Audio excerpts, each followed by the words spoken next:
Selamat sore, kami dari kelompok 1 akan mengomentari atau menambahkan eh, tugas kelompok 6. Oke, perkenalkan kami dari kelompok 1 dari sebelah kan.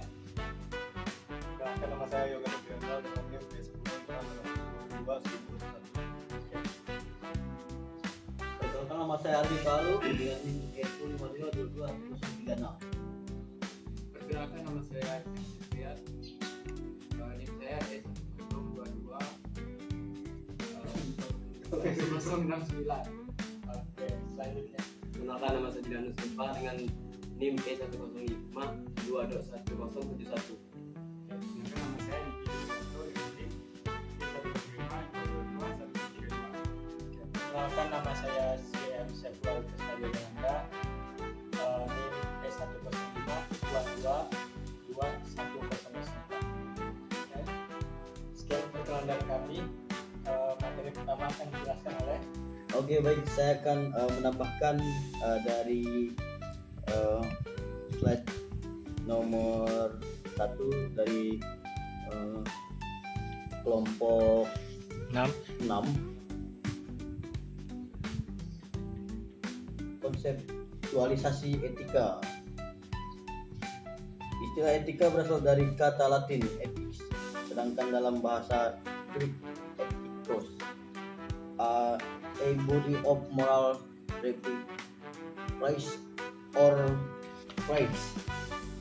Ethics berarti prinsip moral dalam masyarakat guna membedakan kebebasan yang baik dan buruk berdasarkan moral, budi pekerti, susila, dan akhlak yang berlaku dalam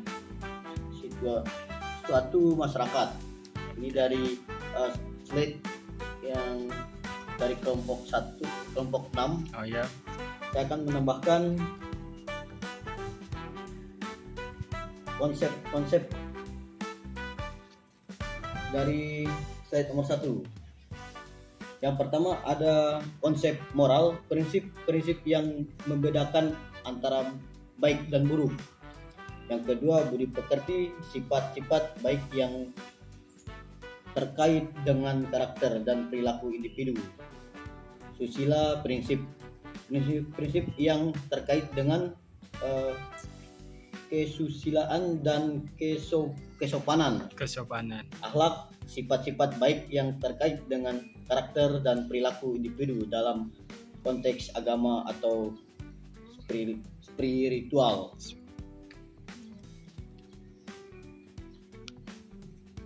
Selanjutnya ada profesi, etika profesional yang mengatur perilaku individu dalam menjalankan profesinya. Yang kedua, masyarakat, etika sosial yang mengatur perilaku individu dalam berinteraksi dengan masyarakat. Ada agama, etika agama yang mengatur perilaku individu berdasarkan ajaran agama yang dianut masing-masing. Dengan memahami etika individu dapat membedakan antara kebiasaan yang baik dan buruk serta mengembangkan perilaku yang baik dan bertanggung jawab. Itu saja dari slide nomor 1. Saya menambahkan. Baik, di sini saya akan menambahkan tentang etika umum dan etika khusus dari kelompok 6. Di sini sudah ada penjelasannya tentang etika umum dan etika khusus. Selanjutnya saya akan menambahkan kesimpulan tentang etika umum dan etika khusus. Etika umum memberikan arahan moral yang mendasar, sedangkan etika khusus memberikan kejelasan dalam penerapannya. Keduanya saling melengkapi dan penting untuk membentuk masyarakat yang adil, bertanggung jawab, dan bermartabat. Baik, dan untuk slide yang kedua yang saya bisa sampaikan. Oke, saya akan menambahkan tentang etika politik yang dimana kelompok 6 telah menjelaskan agung dan mulia. yakni sebagai wahana membangun masyarakat utama. Sebuah masyarakat berkeadilan yang terwujud dalam tatanan sosial yang berlandaskan hukum, norma, aturan sehingga tercipta keadilan, kesejahteraan, dan kemaslahatan umum. Jadi saya di sini akan menambahkan sedikit tentang etika politik. Ini ada beberapa prinsip utama dalam etika politik. Yang pertama, keadilan. Kebijakan dan tindakan politik harus memperhatikan keadilan sosial, ekonomi, dan hukum. Yang kedua, kejujuran dan transparansi. Politisi dan pejabat publik harus menyampaikan informasi secara jujur dan terbuka kepada masyarakat. Ketiga, tanggung jawab publik. Kepentingan rakyat harus lebih diutamakan daripada kepentingan pribadi atau kelompok. Yang keempat, kepatuhan terhadap hukum. Segala tindakan politik harus tunduk pada hukum dan konstitusi. Yang kelima, keseimbangan antara kekuasaan dan moralitas. Kekuasaan politik harus digunakan secara etis dan tidak disalahgunakan. Oke, hanya itu yang dapat saya tambahkan dalam slide etika politik. Kurang lebih, terima kasih. Oke lah, yang berikutnya adalah slide bagian politikus, di mana kelompok 6 menyampaikan politikus adalah kumpulan negarawan yang dengan kearifan dan kebijaksanaannya mampu melahirkan gagasan-gagasan luhur yang memberi pencerahan kepada masyarakat.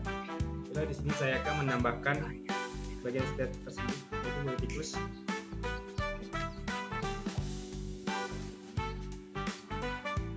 Politikus sejati bukanlah sekedar individu yang berambisi meraih kekuasaan, melainkan sosok yang mengabadikan diri kepada kepentingan rakyat dan masa depan bangsa. Ia tidak hanya berorientasi pada kemenangan dalam kontestasi politik, tetapi juga mengedepankan visi jangka panjang yang berakar pada nilai-nilai keadilan, kesejahteraan, dan keberlanjutan. Dalam peranannya, seorang politikus sejati menjadi jembatan yang kokoh antara aspirasi masyarakat dan kebijakan negara yang mendengarkan suara rakyat, memahami kebutuhan dan kegelisahan mereka, serta menerjemahkannya ke dalam tindakan nyata dan kebijakan yang berpihak pada kepentingan umum. Ia tidak sekadar menjadi wakil formal, tetapi juga representasi moral dan etika publik. Lebih dari itu, politikus sejati senantiasa menjaga integritas dan kejujuran dalam setiap langkah politiknya. Ia menolak kompromi yang merugikan nilai-nilai kebenaran demi keuntungan sesaat. Dalam pengambilan keputusan, ia mempertimbangkan dampak jangka panjang serta berani bersikap adil meskipun menghadapi tekanan atau risiko kehilangan dukungan politik. Di tengah berbagai tantangan seperti tekanan partai, godaan kekuasaan, dan pengaruh oligarki, politikus sejati tampil sebagai penjaga nurani bangsa yang meyakini bahwa kekuasaan adalah alat, bukan tujuan, dan bahwa politik adalah jalan untuk melayani, bukan untuk memperbaiki diri sendiri. Dengan demikian, kehadiran politikus sejati sangat penting dalam membangun demokrasi yang sehat dan menciptakan tata kelola pemerintahan yang transparan, akuntabel, dan berpihak kepada rakyat. Oke, terima kasih Bung Diki. Oke, Selanjutnya ada di slide 8, kelompok 6 berpendapat 3 tugas politikus. Tugas politikus yang pertama adalah legal driver atau sebagai pembuat undang-undang demi tegaknya keadilan dan tertib bermasyarakat. Yang kedua, policy maker atau memiliki kesanggupan merumuskan kebijakan-kebijakan strategis yang memihak kepentingan publik. Yang ketiga, legislator sebagai penyambung lidah rakyat guna mengartikulasi aspirasi dan menyuarakan kepentingan konstituennya. Saya hanya ingin menambahkan beberapa pendapat dari saya. Selanjutnya ada yang keempatnya, tugas saya sebagai mewakili kepentingan rakyat. Mereka politikus mewakili aspirasi dan kebutuhan masyarakat di lembaga legislatif atau pemerintahan serta menjadi penghubung antara rakyat dan negara. Selanjutnya, terakhir menurut saya, mengawasi jalannya pemerintahan politikus, terutama yang duduk di legislatif, memiliki peran mengawasi kinerja eksekutif agar kebijakan dijalankan dengan transparan, akuntabel, dan sesuai dengan hukum. Itu diberikan pada saya. Oke, selanjutnya yaitu saya akan mengomentari tentang media massa dalam komunikasi politik. Pentingnya etika media massa sangat penting dalam komunikasi politik karena dapat mempengaruhi opini publik dan membentuk persepsi masyarakat tentang isu-isu politik. Media massa yang tidak beretika dapat menyebabkan informasi yang tidak akurat, tidak lengkap, atau bahkan menyesatkan. Dampak pelanggaran etika media massa dapat memiliki dampak yang luas dan signifikan, termasuk kerusakan reputasi. Pelanggaran etika dapat merusak reputasi media massa dan mengurangi kepercayaan masyarakat terhadap media. Pengaruh pada opini publik yang tidak akurat atau menyesatkan dapat mempengaruhi opini publik dan membentuk persepsi tentang isu-isu politik. Kerugian bagi masyarakat dapat menyebabkan kerugian bagi masyarakat secara individu maupun kolektif. Peran media massa yang bertanggung jawab menyajikan informasi yang akurat dan lengkap, menghindari sensasi dan provokasi, memberikan kesempatan kepada semua pihak. Dengan memprioritaskan etika, media massa dapat memainkan peran yang positif dalam komunikasi politik dan membantu masyarakat membuat keputusan yang informal. Oke, saya akan mengomentari tentang materi kelompok 6, yaitu komunikasi massa berbeda dengan komunikasi yang lain. Yaitu yang pertama, materi komunikasi massa memiliki karakteristik yang berbeda dari bentuk komunikasi lainnya, terutama ketika dikaitkan dengan etika komunikasi politik. Komunikasi politik bersifat satu arah, menjangkau audiens yang luas, dan disampaikan melalui media massa seperti televisi, radio, surat kabar, atau media digital. Perbedaan utama ini menjadikan komunikasi massa memiliki dampak yang jauh lebih besar terhadap publik dibandingkan komunikasi interpersonal atau kelompok kecil. Dalam konteks komunikasi politik, komunikasi massa menjadi alat yang sangat efektif bagi politikus untuk mempengaruhi persepsi masyarakat secara cepat dan luas, namun justru karena jangkauannya yang luas dan sifatnya yang tidak interaktif secara langsung, komunikasi massa memiliki resiko tinggi dalam hal penyebaran informasi yang tidak etis, manipulatif, atau bahkan provokatif. Ketika politikus menggunakan media massa tanpa mempertimbangkan etika, dampaknya bisa sangat merugikan, seperti polarisasi masyarakat atau penyebaran hoaks yang sulit dikendalikan.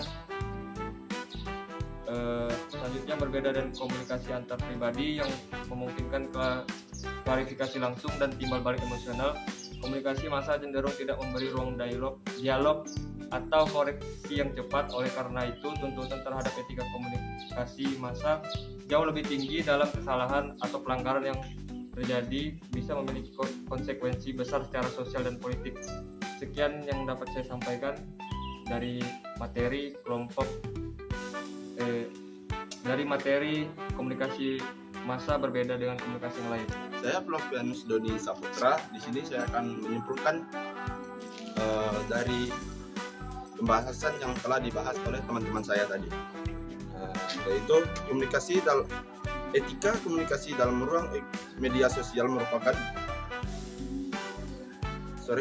etika komunikasi dalam ruang media massa merupakan prinsip moral yang harus dijunjung tinggi oleh setiap pelaku komunikasi, baik jurnalis, penyiar, narasumber, maupun pengguna media. Dalam dunia yang serba cepat dan terbuka seperti sekarang, media massa memiliki peran besar dalam membentuk opini publik dan menyampaikan informasi. Oleh karena itu, komunikasi yang dilakukan di dalamnya harus mengedepankan kejujuran, akurasi, tanggung jawab, dan penghormatan terhadap hak asasi manusia. Penggunaan massa yang tidak etnis seperti penyebaran hoak, penggunaan media massa yang tidak etnis seperti penyebaran hoak, ujaran kebencian, manipulasi informasi, dan pelanggaran privasi dapat merusak tatanan sosial dan menciptakan keresahan di masyarakat. Sebaliknya, komunikasi yang etnis dapat menciptakan masyarakat yang kritis, teredukasi, dan saling menghargai. Oleh karena itu, penting bagi setiap individu dan lembaga yang setiap dalam komunikasi media massa untuk selalu mendapatkan etika sebagai landasan utama dalam setiap aktivitas komunikasi demi menciptakan ruang yang sehat, adil, dan bermartabat.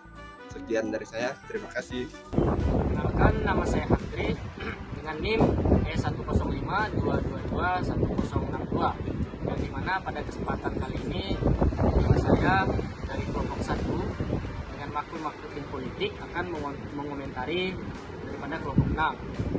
Menurut tanggapan saya, saya ingin menanggapi kekurangan dan kelebihan daripada kelompok 6.